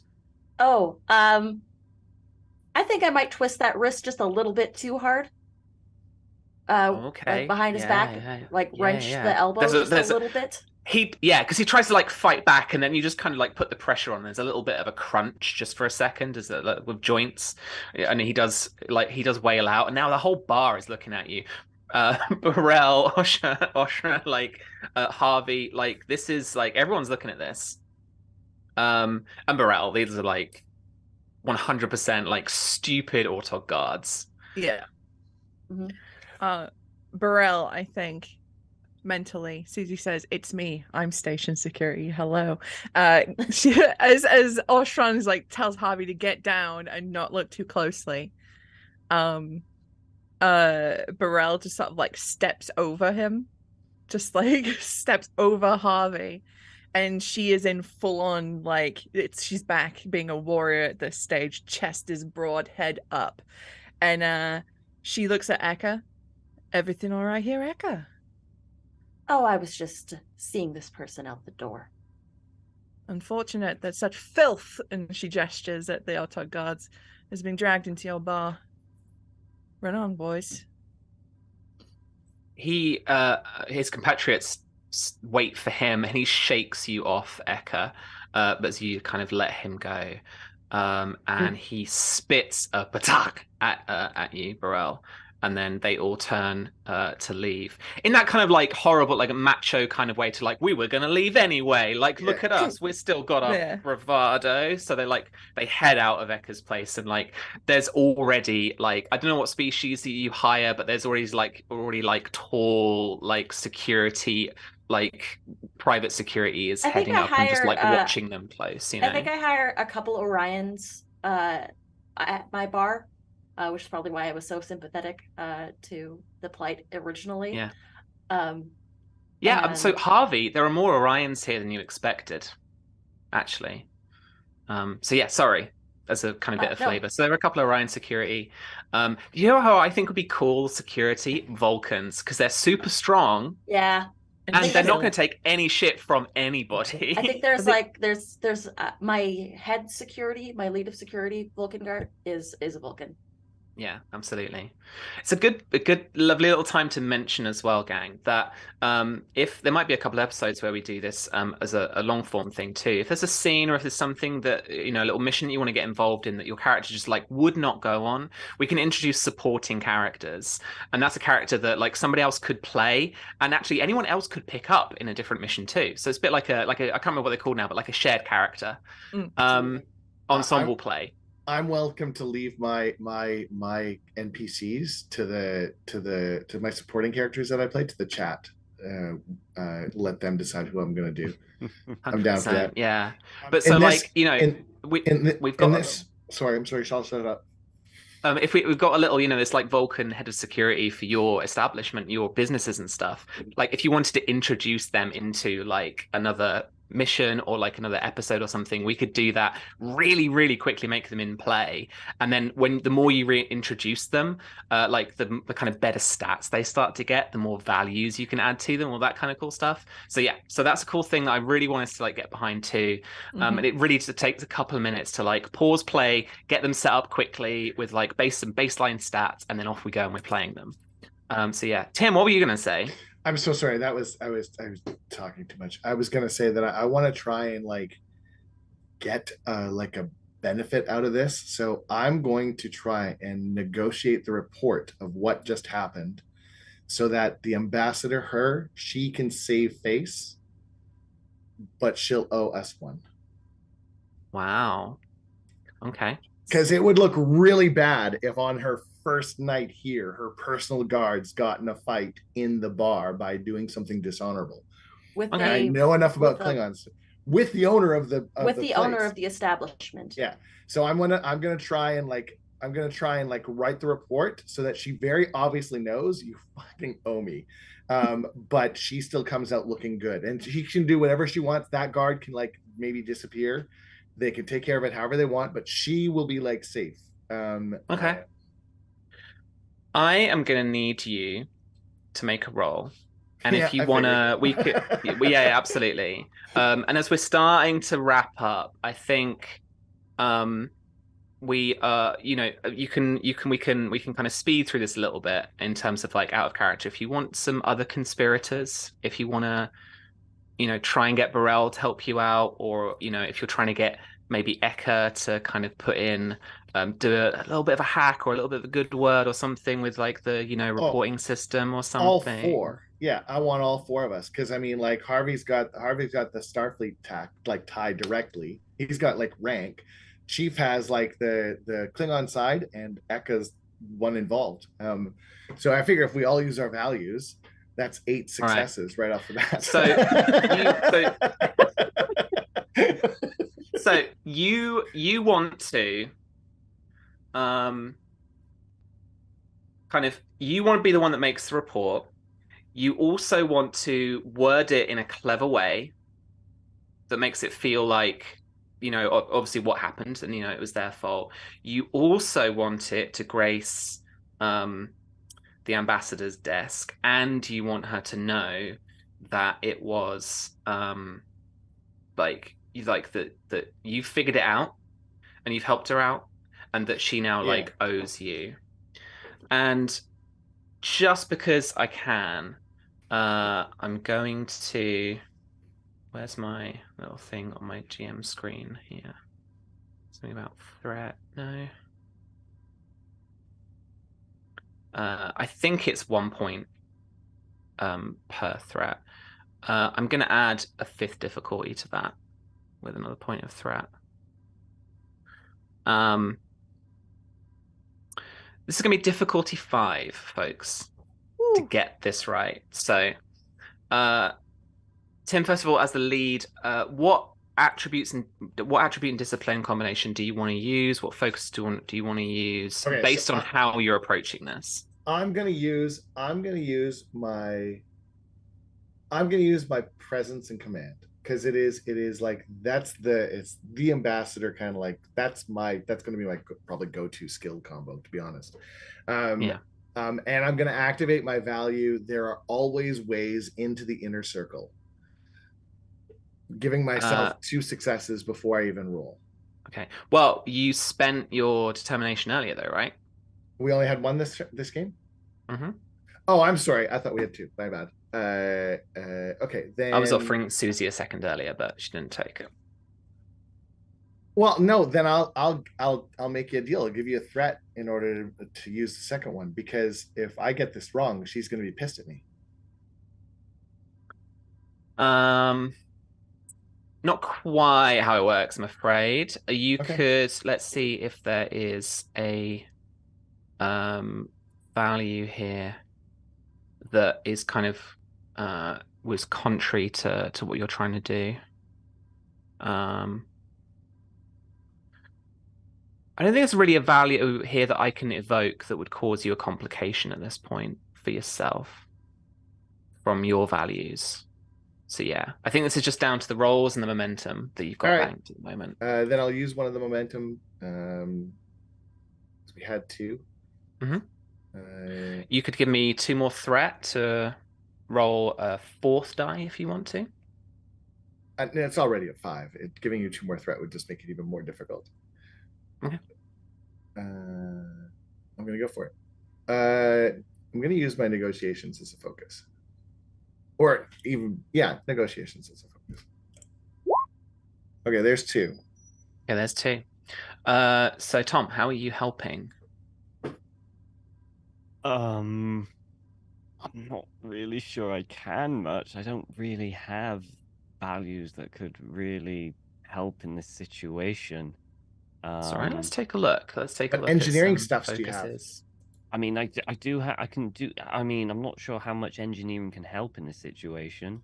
Cameras, baby. To any of You can this. make sure that the cameras showed exactly what we needed them to for them to look like Yeah. their own. I mean, I could. I mean, Yeah. If, I suppose Engineering could get you into the right logs, the right places. That kind I of thing. suppose I could get the footage of what happened. I assume that there All are right. cameras or something. I think because the way that Harvey's been in this episode, I'm going to make this daring and engineering. Okay. Because you're kind of having to go a little bit out your comfort zone. You're having to make some little last second decisions to like get into the right files and stuff to get access, to get for the ambassador to get proper access and proper filed away in the right way. Yeah. So that's gonna be daring and engineering. You're gonna be rolling 1 die on your task roll thing there. One die. And I don't think there's any focuses here that apply, unfortunately. No. Just see in chat, they said, Tom, you could fix anything, even a situation. Anything can be fixed. So broad. It's so broad. good. I should have said anything mechanically can be fixed. No, but that's not a cool value. Yeah, just wait until we have like the emotional episode where somebody loses a loved one and you're like, I can fix it. I can fix it. Oh, no, I don't like that. Okay, Tom, roll your d20. Here we go. Ooh. 2 successes! Go, Harvey! You I just scored give a you like 1. a couple really good. Morel and I both give you like arm bumps, but at the same time on opposing arms. So we just like literally punch you at the same time.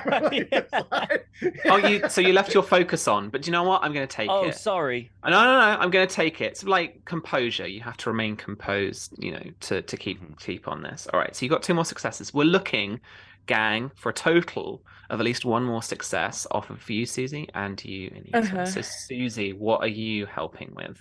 I think I would be giving Oshron some context for this.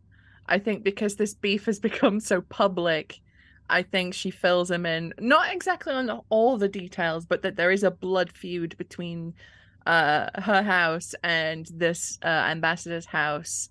And that's why she refused to do the dagger, because she's not going to form a blood bond with an enemy. And that's why these guys were starting some nonsense here. So that's what I'm doing, but I don't know what that would be attributes wise. I guess presence. I'm just gonna say this is like this is like reason even. I think this is insight actually. You're giving insight to the situation. Yeah, absolutely. Yeah. Perfect. Discipline. I have no idea. Probably command still, because Um, you're sharing the information. It's like part of the report. Yeah. I Yeah. take, yeah, command. I think. No, I think you're right. command. I think Yeah. you're right. I think that's good. And then I don't think you have any focuses here that will apply. No, there's just like endurance, intimidation, dagger All right. fighting. No, Dagger No. give me fighting. that. Give me that Nope. one. Oh no. I need think to hit someone. actively putting my name on it makes it worse. Like, Yeah, probably. I'll take that. If you'd rolled a complication, 100%. yeah. But Anita, how are you helping? Okay, so we've got a report being sent to an ambassador about how this incident took place in my bar, and I myself, a local well-respected business owner, was attacked. I would like to make sure to disseminate the information, help disseminate the information in such a way that maybe the other people might not find out, but they could if it went wrong. I'd like to call upon my focus in counterintelligence. Nice, absolutely. So I think this discipline is definitely going to be security. Mhm. And then what Reason? attribute do you think? You're approaching with reason? Nice. I'd say I approach Love with that. reason. Love that. All right. Okay, so yeah, task roll is 1. You've got your focus on. Turn your focus on, because that 4 or less could be a crucial deciding factor. All right, big money, no whammies. 2 successes. 2 successes. Very nice indeed. So that We is are a great team. Absolutely. So beautiful. With 1 more momentum, you succeed. And I think so. You get this report into both Admiral Hebert and General Kargan, and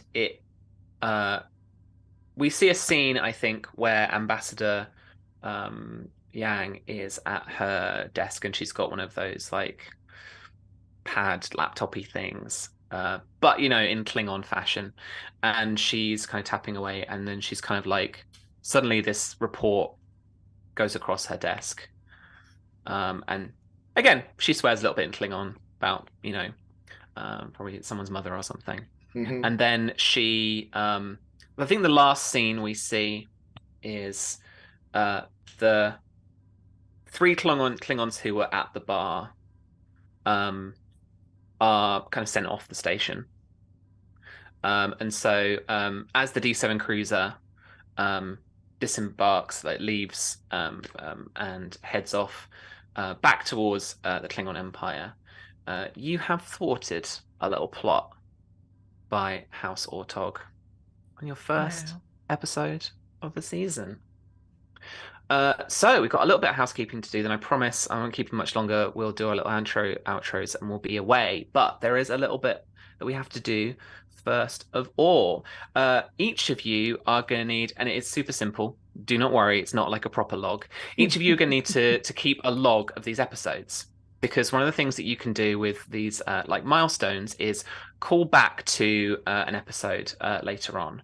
And use it in kind of the place of a value. And it's like something that you've learned through the course of your missions and stuff like that. So this is about your character milestones, and you can see that up here on the screen. So when we finish the session, we're going to create a little log entry, so you can, you could put this as like, E1 Narendra Station, or just however you want to keep notes of it in wherever you are keeping notes. There is an option on your character sheets. If you press the cog and you go to like the second page, you've got like a little notes section as well. If you want to use that, go right ahead, not a problem. If you challenged any values, then you can rewrite them. Folks, if you want to challenge one of your values during a session, basically where you think, you're in conflict with something that you want to do as your character, but one of the values that you have is kind of contrary to that, you can decide to effectively like lose that value for the rest of the episode. And at the end of the episode, you can rewrite it. And this is how your characters can kind of grow and learn through the course of their like adventures. So if you've challenged a value, you get to rewrite it at the end of the session as well. And then you can make an adjustment if you used a value, which is optional. So that's lower down on the thingies. So reaching a milestone. Once an episode, when you've used one of your values, when you use one of your values, you can call back to a previous adventure in your log where you use the same value. So you want to note down which value you use this episode as well in your log, and that's how we'll keep the log. And then if you decide to call back to that previous adventure where you use the same value that you're about to use in this role, whatever you're about to do, you can describe how that previous experience influences what's happening in this, upcoming role, this upcoming episode, or whatever it is. And then you gain 1 determination. And you can still have a maximum of 3, but you gain 1. And then if you just put a little tick next to the little log entry or something like that, you can only do this once per each previous episode. But it's a nice way to kind of see the growth of the character as well. And then at the end of that adventure, where you've called back to a previous one, you'll receive a milestone as well, where you'll get to actually make an adjustment to your character. So for one of their stats or one of their focuses or something like that. And there's also some stuff as well about a character arc, where basically once we've kind of we can see kind of a bigger part of growth there, where you make a callback to a previous adventure, where you benefited from a milestone already. That then gives you a character arc where you can make some better improvements as well. There's a lot to that. We can figure all that out a little bit later on. Basically, just for now, if you can create a log entry, and note down any values that you used in this episode. And then if you use that same value again in a future episode, then you'll be able to make an adjustment to your character at the end of the episode. So that is there. And so we are going to do the reputation roll next, which is pretty cool. I like it a lot. And the Klingons have honor and shame, which I love as well. That's really cool. So Susie, it's going to work exactly the same, but you can just call it honor and shame if you really want to. Okay. Yeah. So I'm going to ask you a bunch of little questions, and you're going to total up the amount of positive things that happened for your character and the negative things that happened for your character. Each of you are going to start your reputation at 3, and it can be a maximum of 5, or it could be a minimum of 1. So these are the positive influences. These are the number of d20s that you're going to roll on this reputation roll. And so if you answer yes to one of these questions, then I want you to add a die to your pool, basically. So this is handled exactly like a regular roll, just doesn't use any of your actual stats. So was your mission a success? I would say, everyone, yes, because you managed to thwart the episode thing. And then did you positively? We didn't really have any directives. Don't worry about that. Did you follow the orders of a superior officer? If you did, add another positive influence. Did you prevent armed conflict? If you did, add another d20 to your pool. Did you establish an alliance with an enemy? Tim, I think you did. So you can add 1 as well. Did you save any lives? Not directly, I don't think. So we won't worry about that. Did you go above? My own count? No, it doesn't. Other people's lives. Did you go above and beyond the call of duty? I don't know. All right. So the difficulty is going to be the number of negative influences you have. So your mission wasn't a failure, so you don't have to worry. Did you challenge one of the mission's directives? No. Did you disobey any orders? I don't think so. I didn't do the ritual. Does that count? You get a negative. You get a negative 1. So your difficulty is currently 1. Did you use any lethal force without cause? No. Did anyone under your command get killed? No. And did you take any unnecessary risks? Anyone taken? No, I don't think so. Nah. The last one could be considered a risk, because had it gone wrong, this last thing you did, very bad for especially me. I would say that would be a me thing more than them. Yeah, no, that's true. That's true. Okay, so you're going to be difficulty 1 as well. But Tom, your roll is difficulty 0, and Anita, your roll is difficulty 0 as well. So I want you to roll with a target number of 7 plus 3, so 10. Everyone's going to be rolling. Everyone's going to be looking for a 10 or less at the moment. So what are we rolling? We're rolling d20s, right? Just 1 d20. Yeah. 1d20. So however many positive influences you had when you were counting up. 1. I think I just had 1. One. Mission was successful. Susie, I think you had a couple, didn't you? You prevented armed conflict or something? No? Uh, Okay. I don't know. because like the guys at the bar, that was more Eka that stopped that. Yeah, Yeah, Eka's got that's 2 fair. for that. I just squared up afterwards and talked a lot of smack. Yeah, that's fair. So would that be what I have? It would be difficulty 0 to 1d20 or 2d20 from me. You'd be rolling 2, I think. Okay.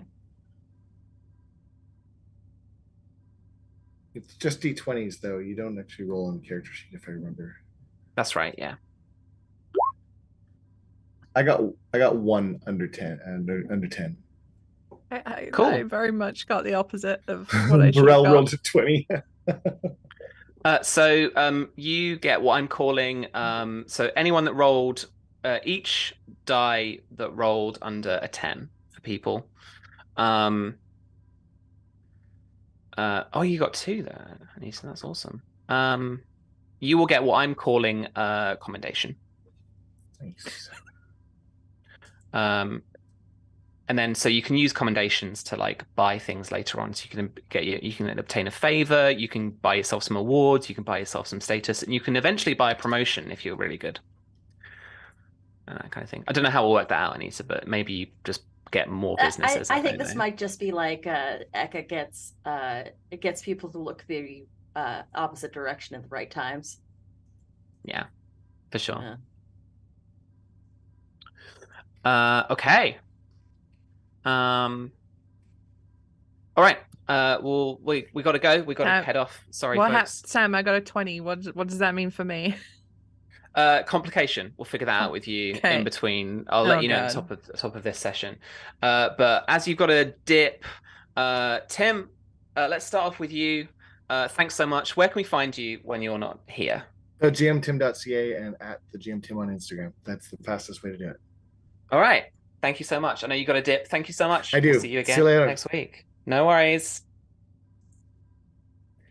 And the cameras might go all squiffy. Oh no, we're okay. Awesome. Well, thank you very much, friends. Thanks for joining us. It's been an awesome first episode. Susie absolutely thwarted my plan, but we rolled with it anyway. And the Klingons just got angry, which is what I thought they would do anyway. So let us know where we can find you, what you're up to, all that kind of good stuff. Anita, as ever, go first. Let us know where we can find you. Sure thing. So my name's Anita. You can also find me online at Panita, P-A-H-N-I-T-A, or at Critical Misses. I'm a TTRPG streamer, graphic designer, producer, cat mom about the space. You can find me on Thursday night, this Thursday specifically, for the final episode of Flight Beyond the Veil, which is Star Trek Adventures campaign. We're about to fight a god. It's going to be great. We've got... The Lost Frontier on my channel, Critical Misses, which is we're doing sort of a season 3 of Picard vibe.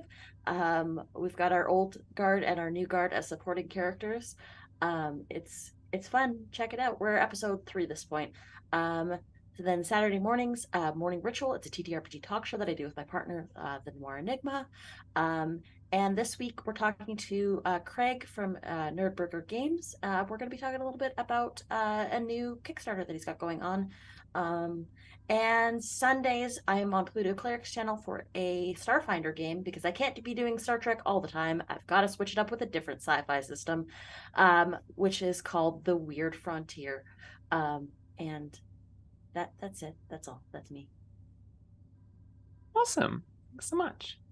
And Tom, what are you up to when you're not here? I'm not up to a huge amount. However, I am on a lovely little stream show on Thursdays on Follow Black Cats called Blood and Sand. I'm not sure if I'll be on this week's episode. It's a possibility, but probably not.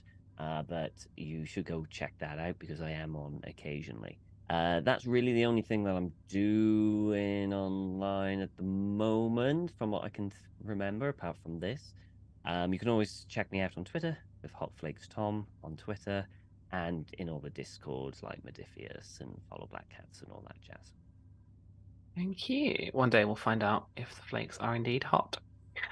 Susie. Hello. Oh, I'm Susie, otherwise known as Susanna Grace. You can find me all over the internet at Susanna Grace. I'm a streamer and I play a lot of video games on my own Twitch channel. At the minute, we're playing a lot of first-person shooter games, a lot of Rainbow Six Siege and Valorant, as well as some Crusader Kings 3 Game of Thrones mod. Because when we're not in the stars, we live in Westeros.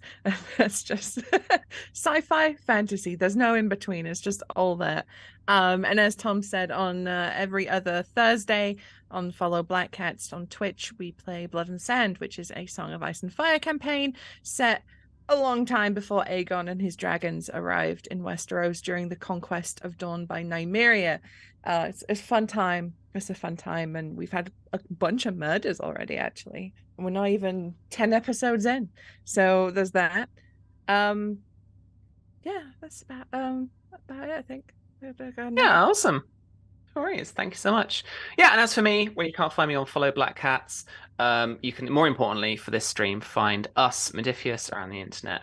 Modiphius.net, modiphius.us. That's both our web store and where you can find a bunch of info about us as well and our games that we make. Star Trek Adventures being one of those licensed games. We just announced a new IP, Dreams and Machines, that we have been working on as original IP by us, that we are launching this year, first as an RPG, and then later on in the coming kind of months and years and stuff as a miniatures game as well, just to kick off as two things. We're going to be here playing the Shackleton Expanse campaign for the next few weeks, and then we'll see if the good people, the people who make decisions, me, decide to renew. And then we've also got a Fallout RPG stream coming up. Although April will have to tell me the details because I have just run a session and completely forgot exactly when that's starting and what's going on with that. So stay tuned on our, find us on social media, everywhere around the internet at Modiphius, where we'll also be informing you about that Fallout stream. And every week on a Tuesday, for the next few weeks at least, back here at Narendra Station. Until next week, folks, take care of each other, and we'll see you then. Bye-bye.